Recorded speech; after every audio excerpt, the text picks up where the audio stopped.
Okay, so hello. And YouTube mandates that every once in a while I have to review a figure I really don't like. So instead of going for the whole Dark of the Moon Human Alliance thing straight away, we're actually gonna review Siege Skytread. And man, I'm just going to make this a one and done. I'm not going to do a voiceover or anything in the editing because I just want my raw, honest thought as I'm handling it. Like, I'm not gonna script this because this figure just does not do a bloody thing for me, man. Like, I wanna curse, right? For the price this figure was selling for a while, a few years ago, after Siege ended, it was annoying, alright? I got this guy from Transformer Land in the US. I ordered him with a couple of uh, fairly uncommon figures: Siege Spinister, Thrilling 30 Skids, Thrilling 30's Chromia. Actually brought that one sealed with the comic book and opened it, but oh well. And Skytread was in there. Now, I got Skytread because he finishes off the Scavenger Crew from the IDW comics, and I was so excited at the premise of finishing that team because they all look really cool and they're all pretty good figures, minus this guy. But little did I know that what I was getting myself into was an experience that I just wouldn't enjoy. This doesn't do anything for me, I'll tell you that much. Generally though, paint detailing here, here, here, eyes, face, toes, all the treads, detailing the kind of this silvery gold stuff on the wings and various other parts of the plane. You could see it all here, as we do a quick turnaround. And it's not bad. It's just boring. Never before have I really seen many brown transforms. I don't know if brown is a color that really works for Transformers, and yeah, whatever. Let's just move on to articulation. So, articulation on Skytread, or flywheels, or whatever in the G1 you want to call him. Shoulders are going just above 90. That's above average. Well done. Shoulders are spinning all the way around, which is average.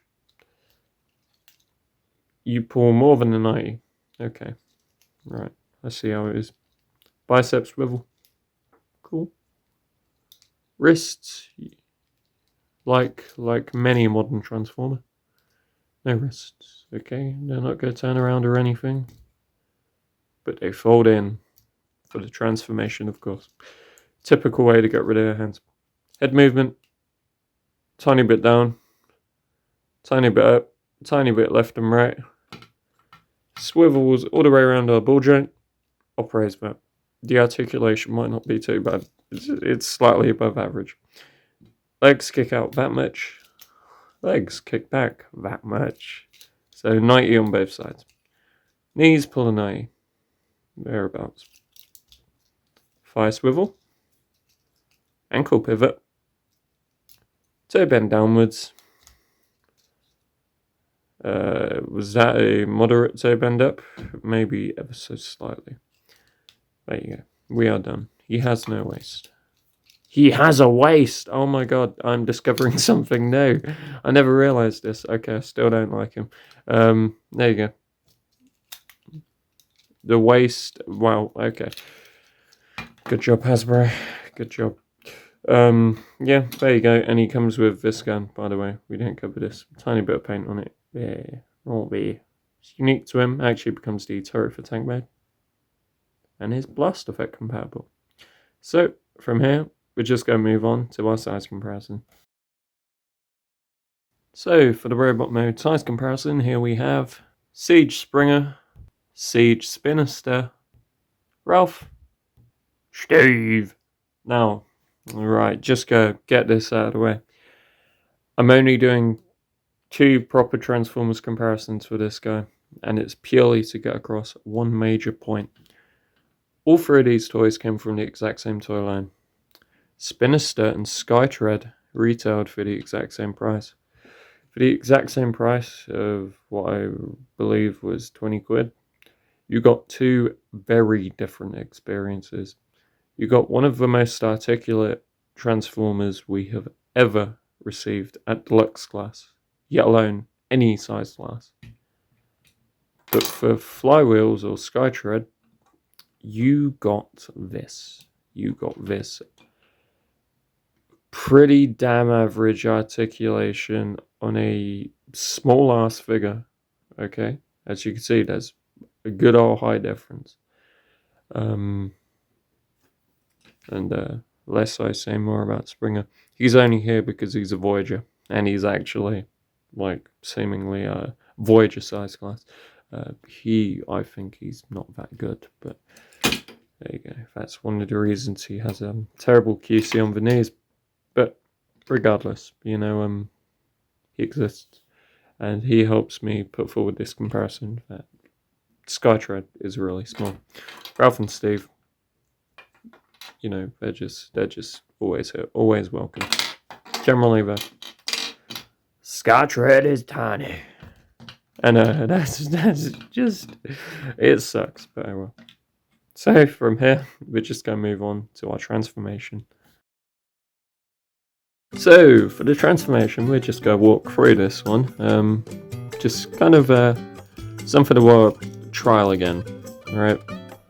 Because I remember quite a long time ago, there was a review I did where I decided we would have a little bit of background music, and then I would voice over the transformation just to kind of explain what I'm doing, right? So we're going to split them in half. We're going to take these legs.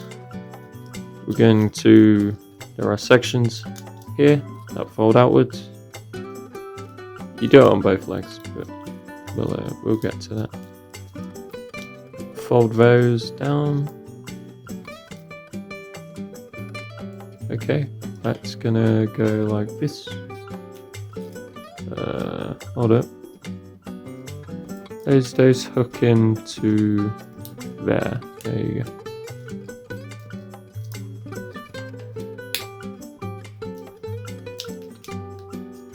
Tab, lock in, problem solved. That's half a little brown tank. What tank's ever brown? Lord knows, I don't know. It's just a random question. What in the world have I done here? There you go. Fold that down. Look, need I say anything good about the transformation? I'm impressed just by the fact they made a deluxe class be able to split into two vehicles. I've only ever seen this done at other size classes. In Power of the Primes it was done with the Battle Trap figure, and in Titans Return / the Takara Legends line it was done with Overlord, which was leader class. That figure is also exorbitantly expensive nowadays. Here you go, tank. Finally, for this, I wonder what it's going to become. It's got a cockpit on the front and wings on the back. Lo and behold, it's a plane. So, we're going to take these sections, fold them out, fold the arms inwards. The arms are actually going to kind of come around, I remember that much. There are tabs on the undersides of the arms. Just here. Okay. They're going to tab into these red sections, just here.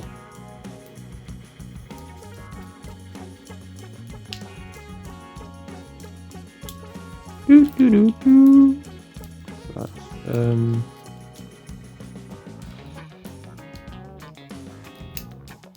Tab together, all nice and squares in, and then there you go. Plain. It's a bit plain for a plane. Yeah. We just kind of exist. Let's talk about them. So, for the alt mode on this guy, right before we do the whole comparison stuff, yeah, it's fine, I guess, brick of a plane, it's alright.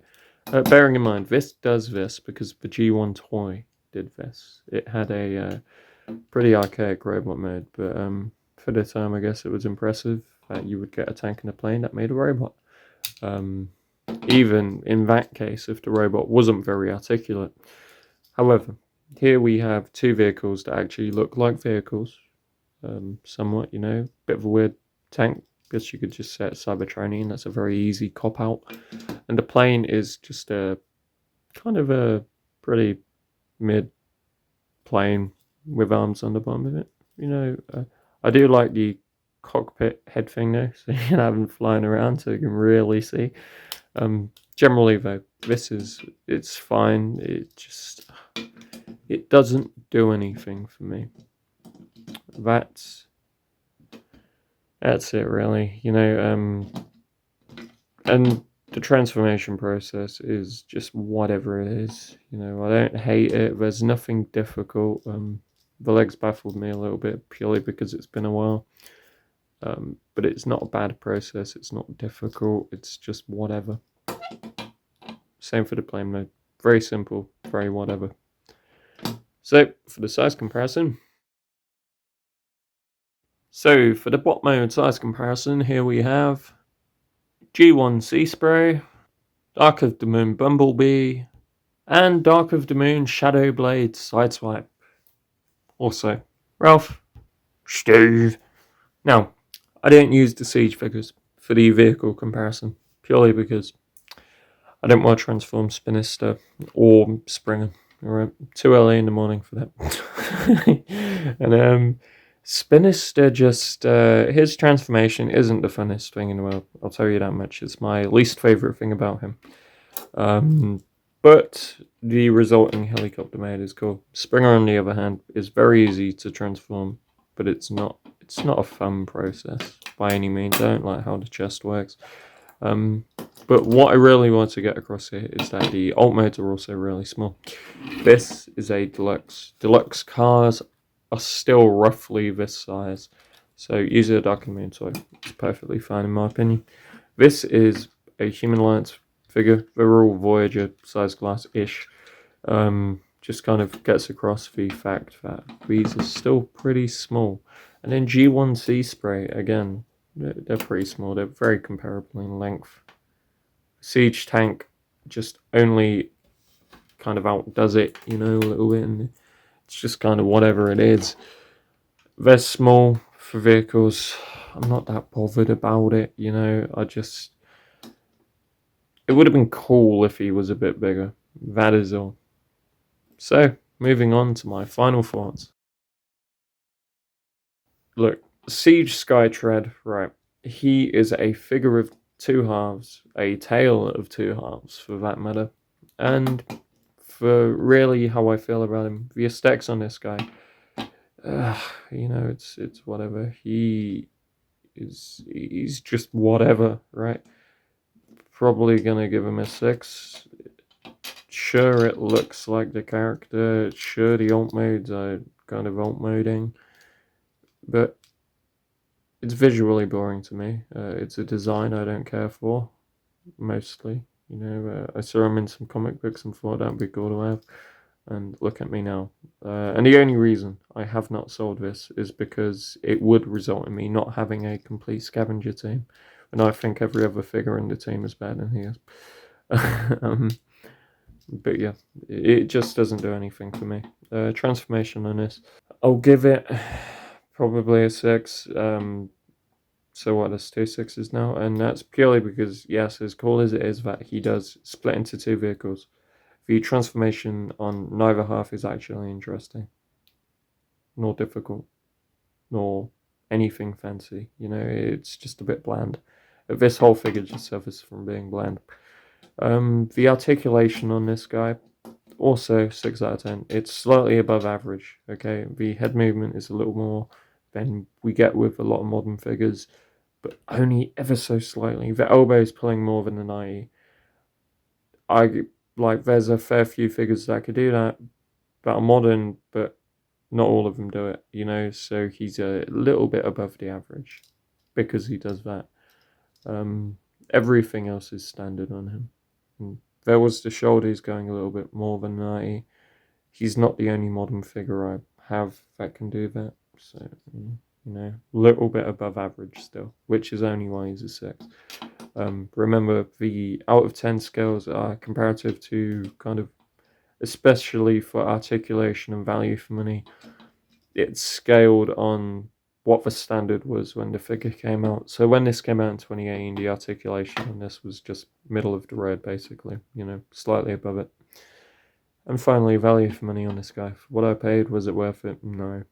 For what he retailed for, was it worth it? You could argue yes. You could argue 20 quid for this was fine given the playability and the niche it filled. However, I do not have any affinity for this figure. It is a very whatever experience. But, is it truly bad?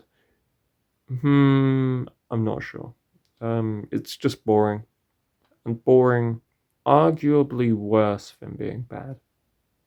So, this has been AnimatedCHUG. Thank you for watching.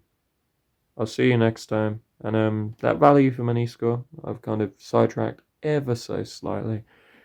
Value for money on this is a 6 out of 10. Would I again? No. Would I have done it for retail price? Yes, because I paid more than retail for this.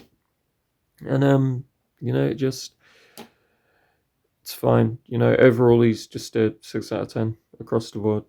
He's just slightly above the average at absolutely everything, He exists. Thank you for watching, and goodbye.